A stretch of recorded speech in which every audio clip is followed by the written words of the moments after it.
Hello friends, ఎలా ఉన్నారు? అంత బాగున్నారు కదా? ఈరోజు కూడా మీ వెరైటీ కిట్ ఒక వెరైటీ రెసిపీతో వచ్చేసింది. ఏంటి అనుకుంటున్నారా? చిన్న పిల్లలకి పిజ్జా తినిపించాలంటే భయపడని తల్లిదండ్రులు లేరండి. ఓబెసిటీ అని ఏదో వేస్తారని. సో మనమే ఇంట్లో హెల్తీగా చేసేస్తే పోలా, అది కూడా బ్రెడ్తో. ఎంత బాగుంటుందంటే పిజ్జానే కదా మనం చేసేది, పిజ్జా లాగే ఉంటుంది. స్టార్ట్ చేద్దామా మరి? ఒక బౌల్లో సన్నగా తరిగిన ఉల్లిపాయ ముక్కల్ని తీసుకోండి. నేనైతే 4 స్లైసెస్ చేశాను. మీరు తీసుకునే క్వాంటిటీని బట్టి తీసుకోండి. నేనైతే ఒక ఉల్లిపాయ, ఒక క్యాప్సికమ్, అలాగే ఒక మీడియం సైజు క్యారెట్ అన్నీ కూడా చిన్న చిన్న ముక్కలుగా చేయాలి. సో ఎంత వీలైతే అంత చిన్నగా కట్ చేయండి. కొంచెం ధనియాల పొడి, హాఫ్ స్పూన్ మిరియాల పౌడర్, ఆ తర్వాత ఇవి రోస్టెడ్ పీనట్స్ అన్నమాట.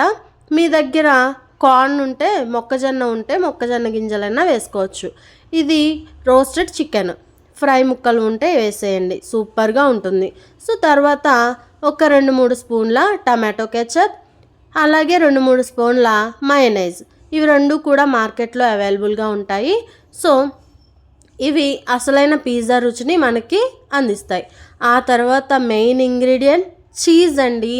ఎందుకంటే మనకి యాడ్స్లో చూపిస్తారు కదా, ఇలా లాగితే అలా వస్తుంది. సో మరి మన పిజ్జా కూడా అలాగే రావాలి అంటే చీజ్ తెచ్చుకోవాల్సిందే. మార్కెట్లో ఇలా స్లైసెస్గా అమ్ముతారు, లేదు అంటే కొంచెం కట్ చేసుకునేలాగా కూడా ఉంటాయి. సో అవి తెచ్చి దాని మీద మనం తయారు చేసి పెట్టుకున్న మిశ్రమాన్ని స్ప్రెడ్ చేసేయండి.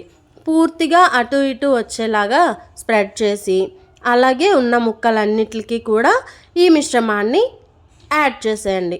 సో పైన మరీ ఒత్తుగా కాదు, అలా అని పలుచగా కూడా కాకుండా చక్కగా వేసేయండి. చాలా బాగుంటుంది.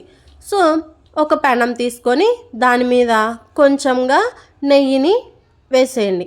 నెయ్యి పూర్తిగా కరిగిన తర్వాత మనం రెడీ చేసి పెట్టుకున్న బ్రెడ్ స్లైసెస్ని ఈవెన్గా దాని మీద హీట్ బాగా తగిలేలాగా వేయండి. ఆ తర్వాత కొంచెం దాని మీద నెయ్యి వేసినట్లయితే ఇంకా టేస్ట్ అద్దిరిపోతుంది. పిల్లలకి నెయ్యి ఎంతైనా పెట్టొచ్చండి, చాలా చాలా హెల్దీనే. సో దాని మీద మూత పెట్టేసి ఒక్క 10 నిమిషాలు అలా వదిలేసారంటే చక్కగా ఆవిరికి చీజ్ మొత్తం కూడా ఉడికి సూపర్గా ఉంటుంది. దానిలో కొంచెం అంత టమాటో కెచప్ కానీ లేదా కొంచెం మయోనైజ్ కానీ వేసుకుంటే సూపర్ పిజ్జా రెడీ. ఓకేనా? Thank you for watching.